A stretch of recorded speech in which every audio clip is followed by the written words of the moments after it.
வணக்கம் நண்பர்களே, இது உங்கள் பணத்தை மிச்சப்படுத்துவதும் ஆஃபர்லாட் தமிழ் சேனல். இன்னைக்கு மே மாதம் 13ஆம் தேதி புதன்கிழமை. இன்னைக்கு உங்களுடைய கடைக்கோ, கேண்டீனுக்கோ, ஹோட்டலுக்கோ, வீட்டுக்கோ, வியாபாரத்துக்கோ அதிகமாக பழங்கள் வாங்க பிளான் பண்ணியிருந்தீங்கன்னா, உங்களுடைய பழங்கள் வாங்குற செலவை பாதியாக குறைக்கிறதுக்கு இந்த வீடியோவை முழுசாக பாருங்கள். எப்படின்னா, இன்னைக்கு பழ மார்க்கெட்டில் விலை அதிகமாகவும் விலை குறைவாகவும் கிடைக்கிற பழங்கள் என்னென்னு முதல் தெரிஞ்சுக்கோங்க. அதுக்கப்புறமா விலை குறைவான பழங்களை அதிகமாக வாங்கி இன்னைக்கு உங்களுடைய செலவுகளை பாதியாக குறைச்சிக்கோங்க. இன்னைக்கு தர்பூசணி 1 கிலோ 15 ரூபாய்க்கு விற்பனை ஆகுது. கிருணிப்பழம் 1 கிலோ 25 ரூபாய்க்கு விற்பனை ஆகுது. பங்கனப்பள்ளி மாம்பழம் 1 கிலோ 110 ரூபா. செந்தூர மாம்பழம் 1 கிலோ 80 ரூபாய்க்கு விற்பனை ஆகுது. சிவப்பு ஆப்பிள் 1 கிலோ 150 ரூபாய்க்கு விற்பனை ஆகுது. கொய்யாப்பழம் 1 கிலோ 50 ரூபாய்க்கு கிடைக்குது. கருப்பு திராட்சை 1 கிலோ 100 ரூபா. மாதுளம்பழம் 1 கிலோ 150 ரூபா. பப்பாளி பழம் 1 கிலோ 30 ரூபாய்க்கு விற்பனை ஆகுது. சாத்துக்குடி 1 கிலோ 50 ரூபாய்க்கு விற்பனை ஆகுது. அன்னாச்சி பழம் 1 கிலோ 60 ரூபாய்க்கு விற்பனை ஆகுது. செவ்வாழைப்பழம் 1 கிலோ 60 ரூபாய்க்கு விற்பனை ஆகிட்டு இருக்கு. ஆரஞ்சு பழம் இன்னைக்கு 1 கிலோ 60 ரூபாய்க்கு விற்பனை ஆகிட்டு இருக்கு.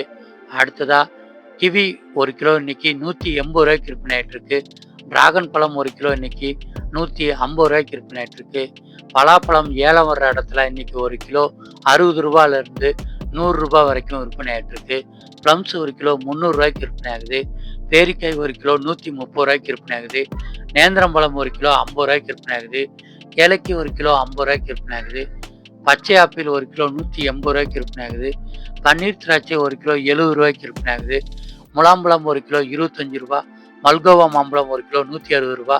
ஸ்ட்ராபெரி ஒரு பாக்ஸ் 50 ரூபாய்க்கு விற்பனை ஆகிட்டு இருக்கு. அடுத்ததாக இன்னைக்கு பழங்கள் வாங்குற செலவை பாதியாக குறைக்கிறதுக்காக விலை குறைவாக கிடைச்சிக்கிட்டு இருக்கிற பழங்கள் என்னென்ன வாங்கணும்னு பார்த்துடலாம். இன்னைக்கு தர்பூசணி 1 கிலோ 15 ரூபா. கிருணிப்பழம் 1 கிலோ 25 ரூபா. முலாம்பழம் 1 கிலோ 25 ரூபா. பப்பாளி பழம் 1 கிலோ 30 ரூபா. கொய்யாப்பழம் 1 கிலோ 50 ரூபா. சாத்துக்குடி 1 கிலோ 50 ரூபா. நேந்திரம்பழம் 1 கிலோ 50 ரூபாய்க்கு கிடைக்குது. ஏலக்கி வாழைப்பழம் 1 கிலோ 50 ரூபாய்க்கு விற்பனை ஆகுது. ஸ்ட்ராபெரி ஒரு பாக்ஸ் 50 ரூபாய்க்கு விற்பனை ஆகுது. அன்னாச்சி பழம் 1 கிலோ 60 ரூபாய்க்கு விற்பனை ஆகிட்டு இருக்குங்க. இந்த 10 வகை பழங்களை தான் இன்னைக்கு உங்களுடைய கடைக்கோ, கேண்டீனுக்கோ, ஹோட்டலுக்கோ, வீட்டுக்கோ, வியாபாரத்துக்கோ அதிகமாக வாங்கி உங்களுடைய செலவுகளை குறைச்சிக்கோங்க. நீங்கள் அதிகாலை நேரத்திலே மார்க்கெட்டுக்கு வந்து ஏலம் வர்ற இடத்துல இருந்து மூட்டையாக பாக்ஸாக பழங்கள் வாங்குனீங்கன்னா ரொம்பவுமே விலை குறைவாக இருக்கும். வீட்டுக்கு வாங்குறீங்கன்னா ஒரு பாக்ஸில் 4 அல்லது 5 கிலோ இருக்கும். 2-3 பேர் சேர்ந்து வாங்கி வீட்டில் போய் பிரிச்சுக்கிட்டிங்கன்னா நல்ல லாபங்க. இதே மாதிரி இன்னைக்கு விலை குறைவாக கிடைக்கிற காய்கறிகள் மற்றும் பூக்களோட லிஸ்ட் நம்ம சேனலில் இருக்குது. சேனலை நீங்கள் சப்ஸ்கிரைப் பண்ணிட்டீங்கன்னா டெய்லியுமே காலையில் விலை குறைவான பொருட்கள் என்னென்னு தெரிஞ்சு அதை வாங்கி உங்களுடைய செலவுகளை குறைச்சி லாபத்தை அதிகரிச்சுக்கலாம். நாளைக்கு என்னென்ன பழங்கள் என்னென்ன விலைக்கு விற்கிதுன்னு கூட நீங்கள் தெரிஞ்சுக்கலாம். நன்றி, வணக்கம்.